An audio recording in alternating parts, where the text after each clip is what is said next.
আন্তর্জাতিক অপরাধ ট্রাইব্যুনালের তদন্ত শুরু। আগামী সপ্তাহে ঢাকায় আসছে জাতিসংঘের ফ্যাক্ট ফাইন্ডিং কমিটি।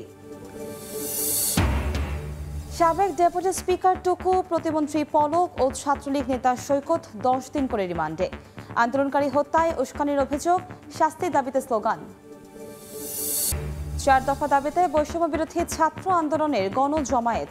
হত্যার বিচার নিশ্চিতে মাঠে থাকার ঘোষণা।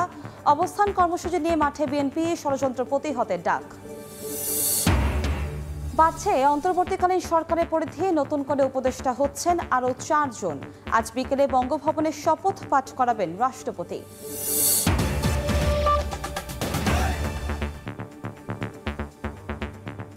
ভোরের সময় সঙ্গে আছি আমি কনক আজাদ। সাবেক প্রধানমন্ত্রী শেখ হাসিনা, ওবায়দুল কাদের সহ 9 জনের বিরুদ্ধে গণহত্যার অভিযোগে তদন্ত শুরু করেছে আন্তর্জাতিক অপরাধ ট্রাইব্যুনালের তদন্ত সংস্থা। হত্যায় জড়িত সংগঠন হিসেবে আওয়ামী লীগ, যুবলীগ, ছাত্রলীগ সহ অঙ্গ সংগঠনেরও বিচার চাওয়া হয়েছে। এদিকে হেলিকপ্টার থেকে শিশু জুবায়েদকে গুলি করে হত্যার ঘটনায় শেখ হাসিনা সহ 16 জনের বিরুদ্ধে মামলার এজাহার গ্রহণে মোহাম্মদপুর থানাকে নির্দেশ দিয়েছেন আদালত। প্রধানমন্ত্রী সহ 9 জনের বিরুদ্ধে হত্যা ও মানবতাবিরোধী অপরাধের বিচারের জন্য আবেদন জমা পড়েছে আন্তর্জাতিক অপরাধ ট্রাইব্যুনালের তদন্ত সংস্থায়। বৃহস্পতিবার সকালে জানা যায় 15 জুলাই থেকে 5 আগস্ট পর্যন্ত গণহত্যার অভিযোগের তদন্ত শুরু করেছে তদন্ত সংস্থা। সাবেক প্রধানমন্ত্রী শেখ হাসিনা, তার মন্ত্রী পরিষদের কয়েকজন সদস্য, পুলিশ, র্যাব এর ঊর্ধ্বতন কর্মকর্তা এবং সংগঠন হিসাবে বাংলাদেশ আওয়ামী লীগ এবং তার অঙ্গ সংগঠনকে এখানে আসামি করা হয়েছে। তদন্তকারী কর্মকর্তা এখন চাইলেই আন্তর্জাতিক অপরাধ ট্রাইব্যুনালে এই আসামিদের বিরুদ্ধে গ্রেফতারি পরোয়ানা চেয়ে একটি আবেদন করতে পারেন। এই আইনের 3-1 ধারায় পরিষ্কার করে বলা আছে যে 1973 সালে এই আইন প্রণয়নের পূর্বে এবং পরের সকল অপরাধের বিচার এই আইন দ্বারাই করা সম্ভব এবং এই ট্রাইব্যুনালেই করা সম্ভব। তদন্ত শেষ করে এ নিয়ে প্রতিবেদন দাখিল করবে তদন্ত সংস্থা। এই আইনে সর্বোচ্চ শাস্তি মৃত্যুদণ্ড। আফজাল হোসেন, সময় সংবাদ, ঢাকা। বৈষম্য বিরোধী ছাত্র আন্দোলনে হতাহতের ঘটনা তদন্ত কাজে সহায়তায় ঢাকায় আসছে জাতিসংঘের ফ্যাক্ট ফাইন্ডিং কমিশন। আগামী সপ্তাহে তাদের কারিগরি টিম বাংলাদেশে আসছে বলে জানিয়েছেন জাতিসংঘের আবাসিক সমন্বয়কারী গোয়েন লুইস। এদিকে পররাষ্ট্র উপদেষ্টা মোহাম্মদ তৌহিদ হোসেন জানিয়েছেন, বিশ্বব্যাপী গ্রহণযোগ্য তদন্তের জন্য জাতিসংঘকে সহযোগিতা করবে সরকার। অন্তর্বর্তী সরকারের প্রধান উপদেষ্টা অধ্যাপক ডক্টর মোহাম্মদ ইউনুসের সঙ্গে টেলিফোনে আলাপ করেছেন জাতিসংঘের মানবাধিকার বিষয়ক হাই কমিশনার ফলকার তুর্ক। এ সময় তিনি সংস্থাটির তদন্ত দলের ঢাকা সফরের কথাও জানিয়েছিলেন।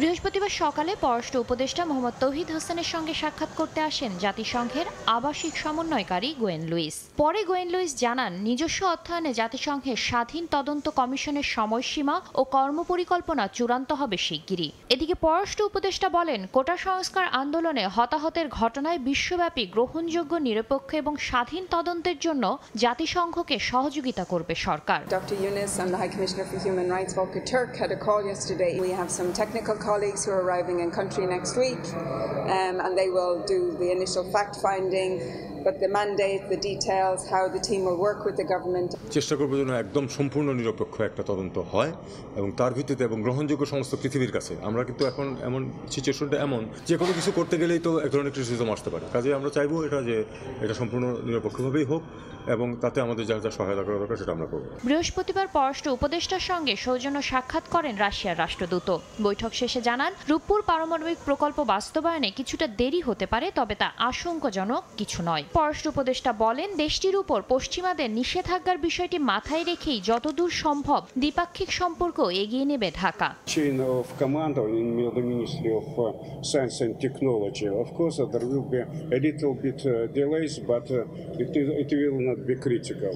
স্যাংশন রেজিমের ভিতর দিয়ে আমরা যেটুকু সহায়তা করতে পারি, যেটুকু ইন্টারাকশন করতে পারি, সেটার ম্যাক্সিমাম আমরা করতে চাই। এদিন জাপানের রাষ্ট্রদূত ইয়াওমা কিমিনোরি মোহাম্মদ তৌহিদ হোসেনের সঙ্গে দেখা করতে আসলে মিয়ানমারের রোহিঙ্গা প্রত্যাবাসনে দেশটির সহযোগিতা চেয়েছে ঢাকা।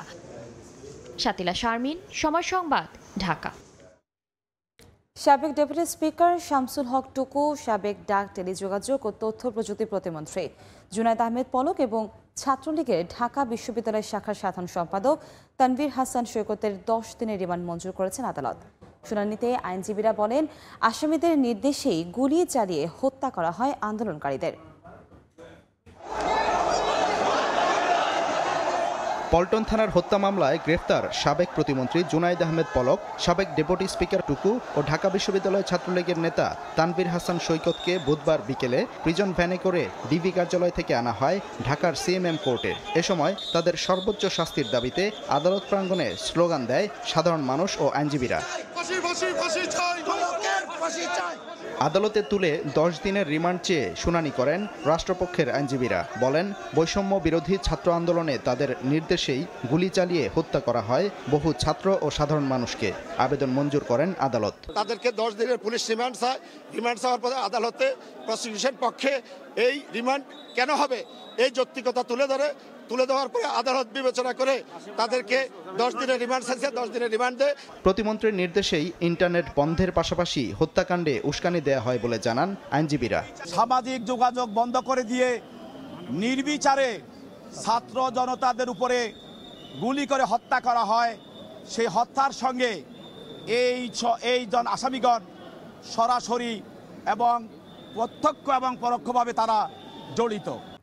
সাবেক প্রধানমন্ত্রী শেখ হাসিনা সহ আন্দোলনকারী হত্যায় জড়িত মন্ত্রী এমপিদের আন্তর্জাতিক অপরাধ ট্রাইব্যুনালের অধীনে বিচারের দাবি জানিয়েছে বৈষম্য বিরোধী ছাত্র আন্দোলন। সহিংসতায় জড়িত থাকায় আওয়ামী লীগ নিষিদ্ধের দাবিও করা হয় গণজমায়েত কর্মসূচি থেকে। সমন্বয়করা বলেন, প্রতি বিপ্লবের নামে দেশের স্থিতিশীলতা নষ্টের চেষ্টা করলে আওয়ামী লীগকে আরও করুণ পরিণতি ভোগ করতে হবে।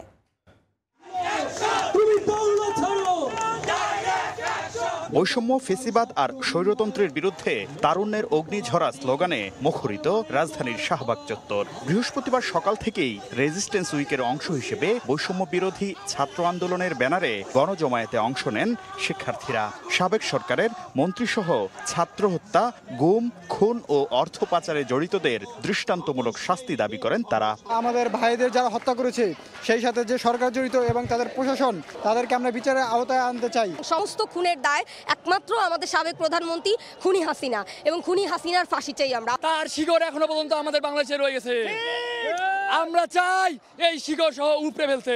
বৈষম্য বিরোধী ছাত্র আন্দোলনে সন্ত্রাসী হামলা সহ নানা সহিংসতায় জড়িত থাকায় আওয়ামী লীগকে নিষিদ্ধ করার দাবি ছাত্র জনতার। আওয়ামী লীগকে আমরা কোনো দল হিসাবে দেখতে চাই না, তাদেরকে নিষিদ্ধ করতে হবে। প্রত্যেকটা নাগরিকের ঘাম ঝরানো ট্যাক্সের টাকা যে তারা বিদেশে পাঠিয়েছে, এই প্রত্যেকটা টাকা তাদের হিসাব দিতে হবে। দেশের নির্বাচন নিয়ে ভারতের হস্তক্ষেপ চেয়ে শেখ হাসিনার পুত্র সজীব ওয়াজেদ জয়ের করা মন্তব্যকে সার্বভৌমত্বের বিরুদ্ধে ষড়যন্ত্র ও রাষ্ট্রদ্রোহিতা বলে মন্তব্য করেন সমন্বয়করা।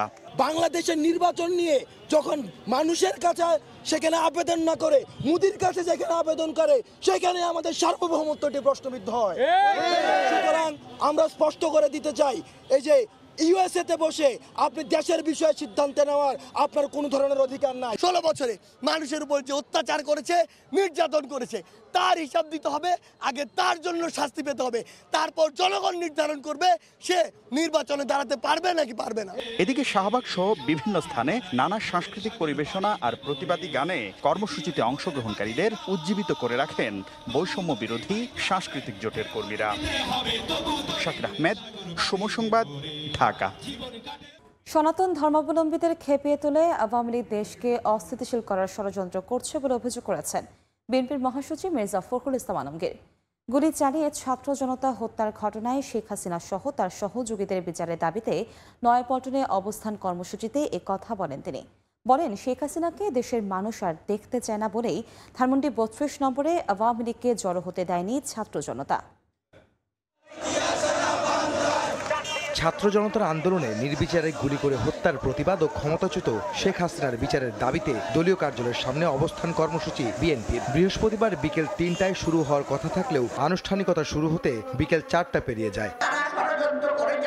অবস্থান কর্মসূচি জুড়েই দলটির নেতারা বিতাড়িত সরকারের হত্যা, নির্যাতন, লুটপাট আর দুর্নীতির ফিরিস্তি তুলে ধরেন। স্থায়ী কমিটির সদস্য মির্জা আব্বাস দাবি করেন, অর্থ আত্মসাৎকারী এখনো দেশে আছে, তাই তাদের টাকা জব্দ করা গেলে দেশের আর্থিক সংকট অনেকটাই কেটে যাবে। এরা এত টাকা অতি স্বল্প সময়ে বিদেশে পাচার করেছে যা আপনাদের হিসাবের বাইরে। বেছে বেছে দেখে দেখে ওদেরকে ব্যবস্থা করতে হবে। টাকাগুলো আদায় করলে এখন যে বাংলাদেশে যে ক্রাইসিস টাকার যে সমস্যা, সমস্ত সমস্যার অর্ধেক সমাধান হয়ে যাবে। এই ক্রিমিনালদের বেশিরভাগ এখন দেশে আছে, সবাই পালিয়ে যেতে পারে নাই। বিএনপি মহাসচিব মির্জা ফখরুল ইসলাম আলমগীর দাবি করেন, দেশের মানুষ আর আওয়ামী লীগকে দেখতে চায় না বলেই তারা শোক দিবস পালন করতে পারেনি। ক্ষমতাচ্যুত শেখ হাসিনা আবারও ষড়যন্ত্র করে ভারতের সাহায্যে দেশে ঢোকার চেষ্টা করছে বলেও দাবি তার। তাদের মূল কাণ্ড হচ্ছে ইচ্ছা হচ্ছে দেশে অস্থিতির সৃষ্টি করে আবার যদি ওই ভারতের সাহায্যে ঢুকে পড়া যায় তাহলে হয়তো তারা রক্ষা পাবে। 32 নম্বরে গিয়ে ফুল দেবেন, কারো কোনো আপত্তি ছিল না, কিন্তু ছাত্ররা তো হতে দেয়নি, আপনারা তো হতে দেননি। কেন? যে ওই মানুষটাকে আর কেউ দেখতে চায় না, ওই হাসিনার চেহারা তারা আর দেখতে চায়। আওয়ামী লীগ নেতাকর্মীদের আত্মসমর্পণ করার আহ্বান জানিয়ে বিএনপি মহাসচিব মির্জা ফখরুল হত্যার দায়ে আওয়ামী লীগ ও তাদের নেত্রীর আন্তর্জাতিক আইনে বিচারের দাবি জানান। তাদের আমরা বিচার চাই, বিচার আল্লাহ তাআলা করছে আরো করবে। ভালো এই সমস্ত ঝামেলা না করে আপনারা আত্মসমর্পণ করেন। যারা এখনো বাইরে আছেন, এদিক ওদিক করছেন, এদের বিচার করতে হবে এবং আজকে এদের বিচার করতে হবে আন্তর্জাতিক মানবাধিকার বিরোধী আইনে, অর্থাৎ এরা ক্রাইম করেছে। আওয়ামী লীগ নেত্রী শেখ হাসিনা ও তাদের দলের নেতাকর্মীদের বিচারের দাবিতে মিরপুর, শহীদ মিনার ও বাইতুল মোকাররম এলাকা সহ বিভিন্ন স্থানে বিক্ষোভ মিছিল ও অবস্থান কর্মসূচি পালন করে ছাত্রদল, যুবদল সহ মহানগর বিএনপি। আহমেদ সালেহীন, সময় সংবাদ, ঢাকা। বাড়ছে অন্তর্বর্তীকালীন সরকারের পরিধি। উপদেষ্টা হিসেবে নতুন করে আরও 4 জন যুক্ত হবেন বলে জানা গেছে। বৃহস্পতিবার বিকেলে রাষ্ট্রপতির প্রেস উইং জানায়, আজ বিকেল 4টায় বঙ্গভবনে শপথ পাঠ করাবেন রাষ্ট্রপতি মোহাম্মদ শাহাবুদ্দিন। তবে নতুন উপদেষ্টাদের নাম পরিচয় জানায়নি প্রেস উইং। সূত্রের মাধ্যমে পাওয়া তথ্য অনুযায়ী নতুন 4 উপদেষ্টা হতে পারেন ওয়াহিদুদ্দিন মাহমুদ, আলী ইমাম মজুমদার, অবসরপ্রাপ্ত লেফটেন্যান্ট জেনারেল জাহাঙ্গীর আলম ও ফাউজুল কবির খান। এর আগে 3 দফায় শপথ গ্রহণ করেন অন্তর্বর্তীকালীন সরকারের 17 উপদেষ্টা। ভোরের সময় 1 মাস পর আগামী রোববার দেশের সব শিক্ষা প্রতিষ্ঠান খুলে দেওয়ার নির্দেশ দিয়েছে শিক্ষা মন্ত্রণালয়। বৃহস্পতিবার উপসচিব মোসাম্মদ রহিমা আক্তারের সই করা এক বিজ্ঞপ্তিতে তথ্য জানানো হয়। এদিকে 11 সেপ্টেম্বর থেকে শুরু হচ্ছে স্থগিত হওয়া এইচএসসি ও সমমান পরীক্ষা। পরীক্ষার রুটিন প্রকাশ করেছে শিক্ষা বোর্ড। কোটা সংস্কার ও ছাত্র জনতার আন্দোলন চলাকালে শিক্ষার্থীদের নিরাপত্তা বিবেচনায় 17 জুলাই থেকে অনির্দিষ্টকালের জন্য দেশের সব প্রাথমিক বিদ্যালয় বন্ধ ঘোষণা করা হয়। পরবর্তীতে এক বিজ্ঞপ্তিতে গত 6 আগস্ট থেকে সব শিক্ষা প্রতিষ্ঠান খোলার কথা জানিয়েছিল আন্তঃবাহিনী জনসংযোগ পরিদপ্তর। তবে আওয়ামী লীগ সরকারের পতন ও দেশজুড়ে সৃষ্ট পরিস্থিতিতে বিদ্যালয় খোলা সম্ভব হয়নি। আলোচিত ব্যবসায়ী এস আলম ও তার পরিবারের সব সদস্যের ব্যাংক হিসাব তলব করেছে কর বিভাগ। বৃহস্পতিবার এনবিআরের আয়কর বিভাগের অঞ্চল 15 থেকে এই সংক্রান্ত একটি চিঠি বিভিন্ন ব্যাংকে পাঠানো হয়েছে। এতে এস আলম গ্রুপের কর্ণধার এস আলম, তার স্ত্রী ফারজানা পারভিন, মা চেমন আরা বেগম ও ভাই আবদুল্লাহ হাসানের ব্যাংক হিসাব তলবের পাশাপাশি ক্রেডিট কার্ডের তথ্যও চেয়েছে এনবিআর। এস আলমের স্ত্রী ফারজানা পারভিন, ভাই Abdullah Hasan S Alam luxury chair coach service ও S Alam cold rolled steel লিমিটেডের পরিচালক। অবশেষে ওয়াসার এমডি পদ থেকে সরে দাঁড়ালেন তাকসিম এ খান। এদিকে ওয়াসার এমডি দীর্ঘ 1 যুগের মেয়াদকালে দুর্নীতি প্রমাণ পেলে ব্যবস্থা নেওয়া হবে বলে জানিয়েছেন স্থানীয় সরকার, পল্লী উন্নয়ন ও সমবায় উপদেষ্টা এফ হাসান আরিফ। দুপুরে সচিবালয়ে সাংবাদিকদের সঙ্গে মতবিনিময়কালে তিনি আরও বলেন, রাজধানী সহ দেশের যেসব স্থানে সিটি কর্পোরেশন ও পৌরসভার মেয়ররা অনুপস্থিত রয়েছেন সেখানে প্রধান নির্বাহী কর্মকর্তাদের দায়িত্ব দিয়ে জনসেবা অব্যাহত রাখা ও প্রশাসনিক কার্যক্রম চলমান রাখতে নির্দেশনা দেওয়া হয়েছে। 2009 সালে ঢাকা ওয়াসার ব্যবস্থাপনা পরিচালক পদে নিয়োগ পেয়েছিলেন তাকসিমে খান। এরপর দফায় দফায় বাড়তে থাকে তার মেয়াদ। সবশেষ গত বছরের আগস্টে 7মবারের মতো একই পদে 3 বছরের চুক্তিভিত্তিক নিয়োগ পান তিনি। আর 1 যুগেরও বেশি সময় ওয়াসার এমডি হিসেবে দুর্নীতি অনিয়মের এক স্বর্গরাজ্য গড়ে তোলেন তাকসিম। গত 5 আগস্ট আওয়ামী লীগ সরকার পতনের পর থেকে তিনি আর অফিসে আসেননি। বৃহস্পতিবার এক আদেশে তার চুক্তিভিত্তিক নিয়োগ বাতিল করা হয়। দুপুরে সচিবালয়ে এলজিআরডি উপদেষ্টা সাংবাদিকদের বলেন, তার বিরুদ্ধে দুর্নীতির অভিযোগ খতিয়ে দেখে নেওয়া হবে ব্যবস্থা। তাকে ঘিরে যে দুর্নীতি চক্র যেটা হয়েছিল, চক্রেতে যারা সক্রিয় আছে বা যারা লুকিয়ে আছে তাদেরকে কি ব্যবস্থার মধ্যে আনা যায় সেটার ব্যাপারে চিন্তা ভাবনা করা হবে এবং পদক্ষেপ নেওয়া হবে আর কি। এদিকে রাজধানী সহ দেশের বিভিন্ন স্থানে সিটি কর্পোরেশন ও পৌরসভার মেয়ররা অনুপস্থিত থাকায় জনসেবা অব্যাহত রাখা ও প্রশাসনিক কার্যক্রম চলমান রাখতে প্রধান নির্বাহী কর্মকর্তাদের দায়িত্ব দেওয়ার কথা জানান উপদেষ্টা। তাদের অনুপস্থিতিতে কার্যকলাপ স্থবির হয়ে আছে, সেটাকে চলমান করার জন্য প্রাথমিকভাবে মেয়র চেয়ারম্যান যারা আছেন তাদের কেউ আছেন কেউ নেই, তো সেখানে আমাদের কি সিদ্ধান্ত হবে সেটা তথ্যগুলো পাওয়ার পরে আমরা সিদ্ধান্ত নেব যে সেখানে কিভাবে আমরা এই পরিস্থিতিটা মোকাবিলা করব। ডেঙ্গুর প্রোগ্রাম চলমানই আছে, যেখানে তো ফান্ডের দরকার ছিল, মানে যা যা করণীয় সেগুলো তারা আবার নতুন করে চালু করবে। জন্ম ও মৃত্যু নিবন্ধন কার্যক্রম স্বাভাবিক রাখতেও নির্দেশনা দেওয়ার কথা জানান এলজিআরডি উপদেষ্টা। ইউনিয়ন পর্যায় পর্যন্ত এই জন্ম ডেথ সার্টিফিকেট এবং বার্থ সার্টিফিকেট দেওয়ার ব্যবস্থা হয়েছে। প্রসূন আশিস, সময় সংবাদ, ঢাকা। সাবেক স্বরাষ্ট্রমন্ত্রী আসাদুজ্জামান খান কামাল ও তার 6 সহযোগীর বিরুদ্ধে ঘুষ বাণিজ্যের অভিযোগে অনুসন্ধানে নেমেছে দুদক।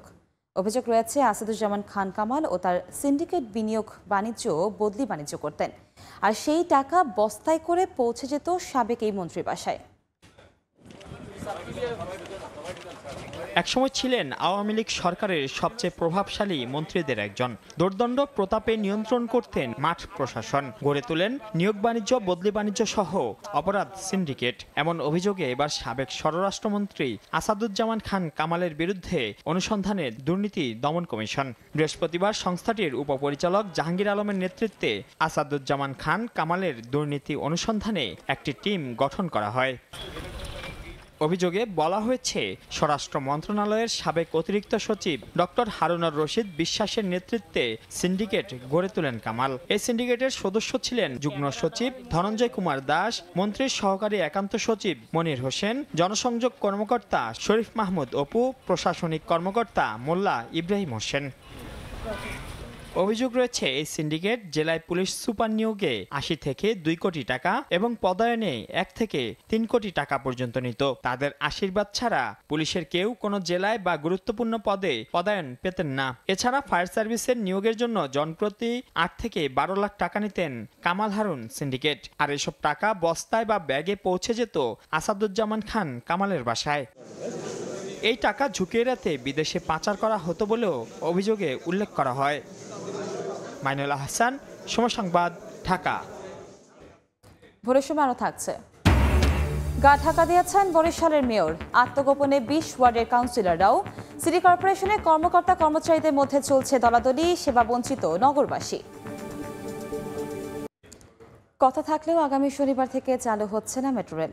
এতে যাত্রীদের মেট্রো সেবা পেতে অপেক্ষা করতে হবে আরও কিছুদিন।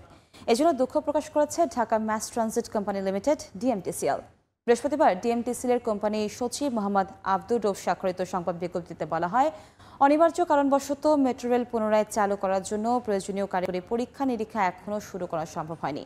কারিগরি পরীক্ষা নিরীক্ষা ও যাত্রাবিহীন পরিচালন পরীক্ষণ শেষে মিরপুর 10 এবং কাজীপাড়া স্টেশন বাদ দিয়ে বাকি 14টি স্টেশনে চলাচলের ক্ষেত্রে মেট্রো রেল সিস্টেম ও যাত্রীদের সার্বিক নিরাপত্তা নিশ্চিত করা জরুরি। এ কারণে পরিকল্পনা অনুযায়ী নির্ধারিত সময়ের মধ্যে মেট্রো রেল পুনরায় চালু করা সম্ভব হচ্ছে না উল্লেখ করে ডিএমটিসিএল দুঃখ প্রকাশ করে। সরকার পতনের পর স্থবির হয়ে পড়েছে বরিশাল সিটি কর্পোরেশনের স্বাভাবিক কার্যক্রম। 1 সপ্তাহের বেশি সময় ধরে অনুপস্থিত সিটি মেয়র আবুল খায়ের আবদুল্লাহ। কাঠাকা দিয়েছেন 20টি ওয়ার্ডের কাউন্সিলররা। এনএক্স ভবনে আগুন দেওয়ায় কি পরিমাণ ক্ষয়ক্ষতি হয়েছে তা এখন নিরূপণ করতে পারেনি। নগর ভবনের কর্মকর্তা কর্মচারীদের মধ্যে শুরু হয়েছে দলাদলি। নাগরিক সেবা দেওয়ার দাবি নগরবাসীর। সুজয় দাসের তোলা ছবিতে অপূর্ব রিপোর্ট। সরকার পতনের পর সিটি মেয়র আবুল খায়ের আবদুল্লাহ সহ অন্তত 20টি ওয়ার্ডের আওয়ামী লীগের কাউন্সিলররা গা ঢাকা দিয়েছেন। সিটি কর্পোরেশনের কর্মকর্তা কর্মচারীদের মধ্যে শুরু হয়েছে দলাদলি। বেতন ভাতা পাওয়া নিয়েও তৈরি হয়েছে শঙ্কা। তবে পরিষ্কার পরিচ্ছন্নতা কার্যক্রম চললেও দুর্ভোগের কথা তুলে ধরে পুরোদমে নাগরিক সেবা দেওয়ার দাবি নগরবাসীর। স্টোরের পরিচ্ছন্নতা শাখার যত মালামাল ছিল সব লুটপাট হয়ে গেছে, একটা মালামালও রেখে যায় না। কোলবক্স ছিল 8টা, ক্যারিয়ার ছিল প্রায় 250, আর লজিস্টিক মালামাল ছিল অনেক। কাগজপত্র। ক্ষমতার রদবদল হতেই পারে, কিন্তু আমরা সাধারণ নগরবাসী চরম দুর্ভোগী আছি। সিটি কর্পোরেশন গেছিলাম, সব কামই লাগাম ছাড়া। সিটি কর্পোরেশন যেভাবে এখন চলতেছে এভাবে যেন না চলে এবং ঠিকভাবে যেন এখন কর্মকাণ্ড শুরু হয়, সেইটাই আমরা এখন চাই। মেয়র অনুপস্থিতি থাকলেও রুটিন কার্যক্রম চলছে বলে জানিয়েছেন জনসংযোগ কর্মকর্তা। নগরবাসীর স্বাভাবিক কার্যক্রম সবই চলতেছে। আমরা ময়লা পরিষ্কার করতেছি, আমরা ট্রেড লাইসেন্স বা অন্যান্য যে ডিপার্টমেন্টগুলোর স্বাভাবিক কার্যক্রম চলতেছে। আমাদের বিদ্যুৎ সড়কবাতি জ্বলতেছে, পানি পাচ্ছে মানুষ, পানির সাপ্লাই কন্টিনিউ আছে। বরিশাল সিটি কর্পোরেশনে স্থায়ী কর্মকর্তা কর্মচারী আছেন 537 জন আর অস্থায়ী আছেন 1200 জন। বরিশাল শহরে প্রায় 800 কোটি টাকার উন্নয়ন প্রকল্প চললেও তা থমকে আছে। অপূর্ব অপু, সময় সংবাদ, বরিশাল। আইনশৃঙ্খলা পরিস্থিতি স্বাভাবিক রাখতে বাসিন্দাদের সতর্ক করে ঝালকাঠিতে মাইকিং করেছে সেনাবাহিনী। গতকাল সকাল থেকে শুরু হয় আইনশৃঙ্খলা বাহিনীর টহল। মসজিদ, মন্দির সহ যে কোনো ধর্মীয় স্থাপনার সুরক্ষায় সবাইকে সতর্ক থাকার আহ্বান জানানো হয়।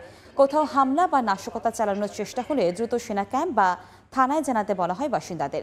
এদিকে জেলায় স্বাভাবিক হয়ে এসেছে জরুরি নাগরিক সেবা সহ সরকারি বেসরকারি কার্যালয়ের কার্যক্রম। এতে স্বস্তি ফিরেছে জনমনে। বাংলাদেশে 1 ইউনিটের মাধ্যমে সর্বোচ্চ বিদ্যুৎ সরবরাহ করে যাওয়ার দাবি করেছে আদানি পাওয়ার। সম্প্রতি ভারতের জ্বালানি আইনের সংশোধন দুই দেশের মধ্যে বিদ্যুৎ সরবরাহ চুক্তিতে কোনো প্রভাব ফেলবে না বলে উল্লেখ করা হয় আদানি পাওয়ারের বিবৃতিতে। বৃহস্পতিবার আদানি পাওয়ার বাংলাদেশ কার্যালয়ের পক্ষ থেকে বিবৃতিতে বলা হয়, বাংলাদেশ বিদ্যুৎ উন্নয়ন বোর্ড পিডিবির চাহিদা মতো আগামীতেও চুক্তি অনুযায়ী বিদ্যুৎ সরবরাহ করবে আদানি। গত 13ই আগস্ট কারিগরি ত্রুটির কারণে বিদ্যুৎ সরবরাহ বন্ধ হয়ে যাওয়ায় দুঃখ প্রকাশ করেছে আদানি পাওয়ার। দ্রুত সমস্যার সমাধান করে শীঘ্রই পুরোদমে বিদ্যুৎ উৎপাদনে ফেরার আশা প্রকাশ করা হয় বিবৃতিতে। বাংলাদেশের পরিস্থিতি দ্রুত স্বাভাবিক হয়ে আসবে বলে আশা প্রকাশ করেছেন ভারতের প্রধানমন্ত্রী নরেন্দ্র মোদী। দেশটির ৭৮তম স্বাধীনতা দিবসে লালকেল্লায় দেয়া ভাষণে এই মন্তব্য করেন মোদী। এদিকে কলকাতার ঐতিহাসিক রেড রোডে বিশেষ মার্চ পাস্ট প্রদর্শন দেখেন মুখ্যমন্ত্রী মমতা বন্দ্যোপাধ্যায়। ভারত থেকে বিস্তারিত জানাচ্ছেন সুব্রত আচার্য। নানা বৈচিত্র্যে ঠাসা 140 কোটি মানুষের দেশ ভারত। বৃহস্পতিবার যথাযোগ্য রাষ্ট্রীয় মর্যাদায় পালিত হয় দেশটির ৭৮তম স্বাধীনতা দিবস। সরকারি ও বেসরকারি পর্যায়ে নানা আয়োজনের মধ্যে প্রধান আয়োজন ছিল দিল্লির লালকেল্লার। বৈশ্বিক জটিল পরিস্থিতির মুখে স্বাভাবিকভাবেই এই আয়োজনে সবার নজর ছিল বিশ্বের অন্যতম বৃহত্তম গণতান্ত্রিক দেশটির প্রধানমন্ত্রীর ভাষণের দিকে। প্রধানমন্ত্রী হিসেবে টানা 11তম ভাষণে মোদী যেমন বলেন নিজের দেশের সংস্কারের কথা, তেমনি কথা বলেন প্রতিবেশী দেশগুলোর বর্তমান পরিস্থিতি নিয়ে। बांग्लादेश में जो कुछ भी हुआ है उसको लेकर पड़ोसी देश के नाते चिंता होना, मैं इसको समझ सकता हूं। मैं आशा करता हूं कि वहां पर हालात जल्द ही सामान्य होंगे। এছাড়া সম্প্রতি কলকাতার একজন নারী চিকিৎসককে ধর্ষণ ও খুনের ঘটনা যখন গোটা দেশে নারী সুরক্ষার প্রতিবাদে উত্তাল, নরেন্দ্র মোদীও দেশবাসীর সুরে সুর মেলান, বলেন নারী সুরক্ষার কথাও। ऐसे कानूनों को आधुनिक समाज में कोई स्थान नहीं हो सकता है। রাষ্ট্রীয় আয়োজন ছিল কলকাতার ঐতিহাসিক রেড রোডেও। বুধবার রাতে যে রাজ্যের নারীরা রাত দখল শিরোনামে নারী সুরক্ষার দাবিতে পথে নেমেছিলেন, সেই রাজ্যের নারী সুরক্ষায় নারী পুলিশের বিশেষ বাহিনীর মার্চ পাস্ট প্রদর্শন দেখেন মুখ্যমন্ত্রী মমতা বন্দ্যোপাধ্যায়। 1947 সালের 15ই আগস্ট স্বাধীন হয় বিশ্বের বৃহত্তম গণতান্ত্রিক দেশ ভারত। সুব্রত আচার্য, সময় সংবাদ, ভারত। জার্মানির অর্থনীতিতে ভয়াবহ প্রভাব পড়েছে মন্দাভাবের। ফিলিস্তিনকে ঘিরে ইসরায়েল ইরানের মধ্যে উত্তপ্ত পরিস্থিতি ও মধ্যপ্রাচ্যের দেশগুলোর মধ্যে টানাপোড়েন সহ দেশটির আমদানি রপ্তানি কমে যাওয়ায় মন্দাভাবের বড় কারণ বলে মনে করছেন বিশেষজ্ঞরা। জার্মানি থেকে বিটুপুরের রিপোর্টে বিস্তারিত। বিশ্ব অর্থনীতির অন্যতম পরাশক্তি হিসেবে খ্যাত মেড ইন জার্মানি ভালো নেই মোটেও। সাম্প্রতিক সময়ে দেশটির সবচেয়ে বড় বাণিজ্য বন্ধু যুক্তরাষ্ট্রে অর্থনৈতিক মন্দা, ফিলিস্তিনকে ঘিরে ইসরায়েল ইরানের মধ্যে উত্তেজনা, একই সঙ্গে আমদানি ও রপ্তানিতে ভাটা পড়ায় মুদ্রাস্ফীতির কবলে পড়েছে জার্মানি। বেসরকারি অর্থনৈতিক সংস্থা Leibniz centre for European economic research ZEW এর সমীক্ষা অনুযায়ী গেল মাসের অর্থনৈতিক সূচকের মানদণ্ড 41.8 পয়েন্ট থেকে কমে আগস্টে তা দাঁড়িয়েছে 19.2%। একে জার্মানির জন্য অশনি সংকেত বলছেন সংস্থাটির প্রেসিডেন্ট আখিম বামবাখ। এদিকে দেশটির অর্থনৈতিক ও বাজার বিশ্লেষক কার্স্টেন ব্রেজেস্কি বলেন, বেশ কিছুদিন ধরে যুক্তরাষ্ট্রের অর্থনীতি মন্দার কবলে পড়ায় প্রভাব পড়েছে জার্মানিতেও। Fear of a US recession is clearly one of the main drivers. Let's not forget that Germany exports 10% of all its exports to the US. So clearly, if the US economy was to fall into recession. জার্মানির বর্তমান অর্থনীতিতে বড় সংকটের নাম মুদ্রাস্ফীতি। বিশেষ করে চলতি বছরের শুরুর দিকে অর্থনীতির চাকা কিছুটা সচল থাকলেও দ্বিতীয় ভাগে দেশটির মোট আয় কমেছে 0.1%। অর্থনীতিবিদরা বলছেন, জার্মানির অর্থনৈতিক সংকট দূরীকরণে কার্যকরী পদক্ষেপ না নেওয়া হলে পুরো ইউরোজোনের অর্থনীতিতেও মন্দাভাব ছড়িয়ে পড়তে পারে। জার্মানি থেকে বিটু বড়ুয়া, সময় সংবাদ। অটোমান শাসক সুলতান সুলাইমানের নানা নিদর্শন ঘিরে আগ্রহের শেষ নেই পর্যটকদের। সুলেমানিয়া মসজিদ ও তার সমাধি দেখতে প্রতিদিনই আসে দর্শনার্থীরা। এছাড়া ইস্তাম্বুল ভ্রমণে পর্যটকদের আগ্রহের কেন্দ্রবিন্দুতে সুলতান আহমেদ মসজিদ, যেটি পরিচিত ব্লু মসজিদ নামেও। রিজওয়ানা কাব্যের ক্যামেরায় তারিকুল হাসান আশিকের রিপোর্ট। অটোমান শাসনামলের সবচেয়ে সফল শাসক সুলতান সুলেইমান নির্মিত অসংখ্য স্থাপনাগুলোর মধ্যে সবচেয়ে দৃষ্টিনন্দন সুলেমানিয়া মসজিদ। তৎকালীন সময়ের সবথেকে সেরা স্থপতি সিনানের নকশায় করা মসজিদটি এখনও ইস্তাম্বুলে আসা পর্যটকদের আকর্ষণের কেন্দ্রবিন্দুতে। ভেতরকার চোখ ধাঁধানো নকশাসহ চমৎকার নির্মাণশৈলী নজর কাটছে এখনও। মসজিদের ঠিক পাশেই রয়েছে সুলাইমান সহ তার সন্তানদের সমাধি। নামাজ আদায়ের পাশাপাশি সেখানে থাকা সুলাইমানের স্ত্রী ও অটোমান শাসনামলের অন্যতম ক্ষমতাধর নারী হুররাম সুলতানের সমাধি দেখতেও আসেন অনেক পর্যটক। অন্যদিকে স্থাপত্যশৈলীতে অনন্য 17শো শতাব্দীতে নির্মিত সুলতান আহমেদ মসজিদ বা ব্লু মসজিদও নজর কাটছে পর্যটকদের। সুলতান প্রথম আহমেদের নির্দেশে মসজিদটির নকশা করেছিলেন সে সময়ের অন্যতম সেরা স্থপতি মেহমেদ আগা। মসজিদটির কারুকাজ থেকে শুরু করে গম্বুজ বা দরজা জানালা সবকিছুতেই প্রকাশ পায় অটোমানদের রুচিবোধ। ব্লু মসজিদে একসাথে নামাজ আদায় করতে পারেন 10,000-এর বেশি মুসল্লি। মসজিদ দুটির সৌন্দর্যে অভিভূত পর্যটকরা। ট্যুর গাইড হিসেবে আমি প্রায় প্রতিদিন শতাধিক পর্যটককে নিয়ে এই মসজিদে ভ্রমণ করি। মসজিদটির সৌন্দর্যে পর্যটকরা যেমন মুগ্ধ হয়, তেমনি আমার কাছেও মনে হয় আমিও নতুন করে দেখছি মসজিদটি। ইস্তাম্বুলের অনেক মসজিদের নির্মাণশৈলী প্রায় একই, তবে এই মসজিদটির কারুকাজ আমাকে মুগ্ধ করেছে। অসাধারণ স্থাপনা এটি। নামাজের সময় শুধুমাত্র মুসল্লি ও বাকি সময় দুটো মসজিদই উন্মুক্ত থাকে সাধারণ পর্যটকদের জন্য। 17শো শতাব্দীতে অটোমান শাসনামলে নির্মিত অনন্য স্থাপত্যশৈলী এই ব্লু মস্ক। এত বছর পরেও এর ভেতরকার সৌন্দর্য তো বটেই, বাইরের পারিপার্শ্বিক সৌন্দর্যেও মুগ্ধ বিশ্ব পর্যটকরা। তাই প্রতিদিনই অসংখ্য পর্যটক আসেন এই মসজিদটি ভ্রমণ করতে। ইস্তাম্বুলের ব্লু মস্কের সামনে থেকে তারিকুল হাসান আশিক, সময় সংবাদ, তুরস্ক। দেখছেন ভোরের সময়। অন্তর্বর্তীকালীন সরকার বললে যে কোনো সময় পদত্যাগে রাজি বিসিবির বর্তমান পরিচালনা পর্ষদ। তবে ক্রীড়া উপদেষ্টা চাইলে গণতন্ত্র মেনে কার্যক্রম চালিয়ে যাবেন তারা, এমনই মন্তব্য করেছেন বিসিবি পরিচালক ইফতেখার রহমান মিঠু।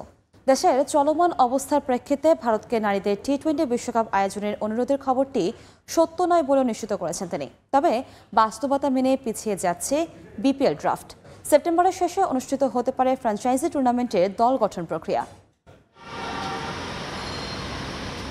রাজনৈতিক অস্থিরতায় ক্রিকেট পাড়ার টক অব দ্য টাউন বিসিবির বর্তমান পরিচালনা পর্ষদ। বিশেষ করে 24 সদস্যের বোর্ডের একাধিক পরিচালক আত্মগোপনে থাকায় স্থবির কার্যক্রম।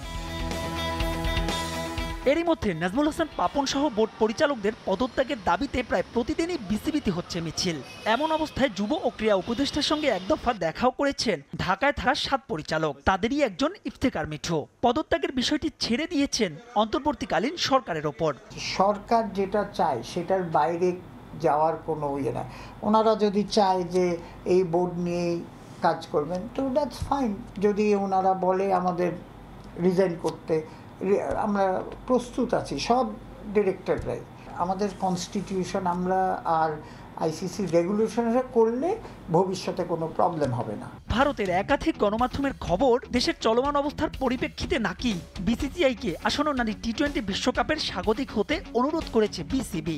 বিষয়টি মোটেও সত্য নয় বলে জানান এই বোর্ড পরিচালক, বরং বিশ্বকাপ আয়োজনে কোনো প্রতিবন্ধকতাই দেখছেন না তিনি। আমরা তো প্রস্তাব দেওয়ার কেউ না। This is a ICC event, we have the hosting right. Logistically আর আমাদের যে এক্সপিরিয়েন্স আছে এটা কিন্তু আমরা ম্যানেজ করে ফেলতে পারবো। তবে পিছিয়ে যাচ্ছে বিপিএল এর প্লেয়ার্স ড্রাফটের সময়সূচি। আগামী মাসের প্রথম সপ্তাহে তা হওয়ার কথা থাকলেও ফ্র্যাঞ্চাইজিগুলোর দাবির মুখে হতে পারে শেষ সপ্তাহে। এটার তো কোনো ডিসিশন নিতে পারছি না। এখন আমরা ক্রিকেট বোর্ড কেমন করে ফাংশন করব এই দিক নির্দেশনাটা ওনার থেকে পেলেই এই যে এইসব কাজ যেগুলি পিছিয়ে আছে বা কোনটা ক্যান্সেল করতে হবে কোনটা করব এইগুলির ডিসিশন আমরা নিতে পারব। তবে বাস্তবতা মেনে মিঠু বলছেন বিসিবির গতিপথ হয়তো নির্ধারণ হয়ে যাবে আগামী সপ্তাহের মধ্যেই। ক্রিকেটের স্বার্থে দ্রুততম সময়ের মধ্যেই সংকটের নিরসন চান তিনিও। আমরা ক্রিকেট বোর্ড কেমন করে ফাংশন করব। মাহবুব ইমন, সময় সংবাদ, ঢাকা। এ পর্যায়ে শীর্ষ সংবাদগুলো জানিয়ে দিচ্ছি আরেকবার। অপরাধ ট্রাইব্যুনালের তদন্ত শুরু। আগামী সপ্তাহে ঢাকায় আসছে জাতিসংঘের ফ্যাক্ট ফাইন্ডিং কমিটি। সাবেক ডেপুটি স্পিকার টুকু, প্রতিমন্ত্রী পলক ও ছাত্রলীগ নেতা সৈকত 10 দিন করে রিমান্ডে। আন্দোলনকারী হত্যায় উস্কানির অভিযোগ, শাস্তির দাবিতে স্লোগান। এবং বাড়ছে অন্তর্বর্তীকালীন সরকারের পরিধি, নতুন করে উপদেষ্টা হচ্ছেন আরও 4 জন। আজ বিকেলে বঙ্গভবনে শপথ পাঠ করাবেন রাষ্ট্রপতি।